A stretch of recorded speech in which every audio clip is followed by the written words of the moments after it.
নমস্কার প্রিয় শ্রোতা দর্শক বন্ধুরা, আজকের ভিডিওতে আমরা জানব পুরীধামের শ্রী শ্রী জগন্নাথ দেবের রথযাত্রার কতগুলি অভ্যন্তরীণ বিষয় যেগুলি সকলেরই জানা অত্যন্ত দরকার।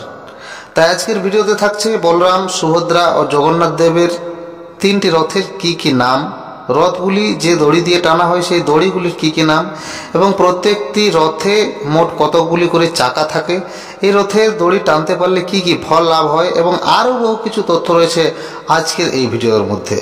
তা অনুগ্রহ করে ভিডিওটি শেষ পর্যন্ত দেখুন। তো নমস্কার বন্ধুরা, আমি রাজীব আর আপনারা দেখছেন 18 পুরাণ ইউটিউব চ্যানেল।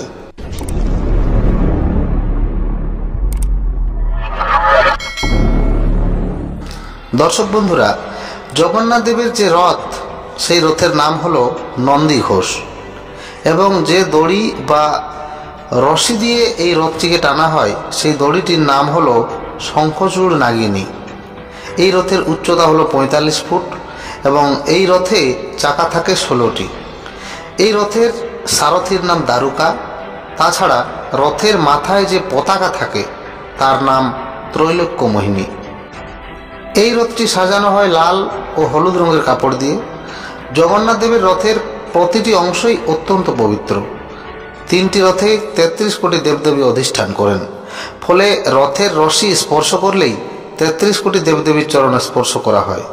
আর জগন্নাথ দেবের নন্দীঘোষ নামক রথটির 16টি চাকার অর্থ হল 10 ইন্দ্রিয় এবং 6 রিপু, যা থাকে ভগবানের নিচে অর্থাৎ ভগবানের অধীনে। রথযাত্রার দিনে এই রথের দড়ি টানতে পারলে অশ্বমেধ যজ্ঞের ফল লাভ হয়। এবার আসি বলরাম তথা বলভদ্রের রথে। বলভদ্রের রথের নাম তালধ্বজ বা হলধ্বজ। এই রথের চাকা সংখ্যা হলো 14টি, যা 14 ভুবনের প্রতীক। বলভদ্র হলো গুরুতত্ত্ব আর গুরুতত্ত্বের অধীন এই 14টি ভুবন। এই রথের উচ্চতা 44 ফুট। এই রথটি সাজানো হয় লাল ও সবুজ রঙের কাপড় দিয়ে। রথের মাথায় যে পতাকা থাকে তার নাম উন্নানি। এই রথের দড়ির নাম বাসুকীনাগ। সেই জন্য বলা হয় রথের দড়ি টানলে পুণ্য লাভ হয়, মূলত বাসুকীর কৃপা লাভ হয়। এবার আসি সুভদ্রার রথে। ভগিনী সুভদ্রার এই রথটির নাম হলো দর্পদলন বা পদ্মধ্বজ এবং এই রথের দড়ির নাম স্বর্ণচূড় নাগ। এই রথে চাকা থাকে 12টি।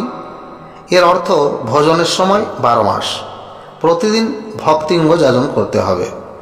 পদ্মধ্বজ বা দর্পদলন রথের উচ্চতা হলো 31 হাত বা 43 ফুট। লাল ও কালো কাপড় দিয়ে সাজানো হয় এই রথ। এই রথের মাথায় যে পতাকা থাকে তার নাম নদম্বিকা। সম্পূর্ণ রথ শুধুমাত্র কাঠের তৈরি, ফলে রথগুলি চলার সময় কড়কড় শব্দ হয় এবং এই শব্দকে বলা হয় বেদ। রথ যখন চলে তখন প্রথমে থাকে বলভদ্রের রথ, কারণ বলদেব দাদা, আবার তিনি জগৎ গুরুতত্ত্ব, তিনিই তো নিত্যানন্দ। তাই সবার জীবনে আগে গুরু কৃপা আসতে হবে, তারপর চলে সুভদ্রার রথ। সুভদ্রা হলো ভক্তিতত্ত্ব, কারণ গুরু কৃপার পরেই আসে ভক্তি, কারণ ভক্তির ঠিকানা শ্রীগুরুর চরণে, আর গুরুদেব হলো ভগবানের করুণার মূর্তি। এবং তারপরে চলে জগন্নাথের রথ, অর্থাৎ প্রথমে গুরুদেব, তারপর ভক্তি এবং তারপরে ভগবান জগন্নাথ। রথযাত্রার দিন প্রভু জগন্নাথ তার দাদা ও ভগ্নের সঙ্গে মাসির বাড়ি গুন্ডিচা মন্দিরে যান। পুরীর মূল জগন্নাথ মন্দির থেকে গুন্ডিচা মন্দিরের দূরত্ব প্রায় 3 কিলোমিটার। সেখানে 8 দিন থাকার পর, অর্থাৎ মাসির বাড়িতে 8 দিন থাকার পর তারা মূল মন্দিরে ফিরে আসেন এবং এই ফিরে আসাকেই উল্টো রথ বলা হয়। জগন্নাথ প্রতি বছর নবরথে ওঠেন। নব মানে নতুন, আবার নব অর্থে নববিধা ভক্তি, অর্থাৎ ভক্তি দিয়ে গড়া রথ। পুরীর রথ চলার সময় চাকার 3টি দাগ পড়ে, আর এই 3টি দাগ হলো গঙ্গা, যমুনা এবং সরস্বতীর প্রতীক। যারা বার্ধক্যজনিত কারণে বা অন্যান্য কারণে রথের দড়ি টানতে পারেন না, তারা যদি চাকার এই 3টি দাগের ধূলি গ্রহণ করেন এবং এই ত্রিদাগে গড়াগড়ি দেন, তাহলে গঙ্গা, যমুনা ও সরস্বতীতে অবগাহনের ফল লাভ করেন। তো দর্শক বন্ধুরা, কেমন লাগলো জগন্নাথ দেবের রথযাত্রার এই অপূর্ব লীলা? কমেন্টে লিখুন জয় জগন্নাথ। ভিডিও ভালো লাগলে অবশ্যই একটি লাইক করুন এবং আপনার বন্ধুবান্ধব ও পরিজনদের কাছে শেয়ার করুন। তাছাড়া আপনি যদি আমাদের চ্যানেলে নতুন হয়ে থাকেন তাহলে এরকমই বহু পৌরাণিক ও বিস্ময়কর রহস্য জানতে 18 পুরাণ চ্যানেলটি সাবস্ক্রাইব করুন ও পাশে থাকা বেল আইকনটি বাজিয়ে দিন, যাতে আমাদের চ্যানেলের প্রত্যেকটি ভিডিও অনায়াসেই আপনার কাছে পৌঁছে যায়।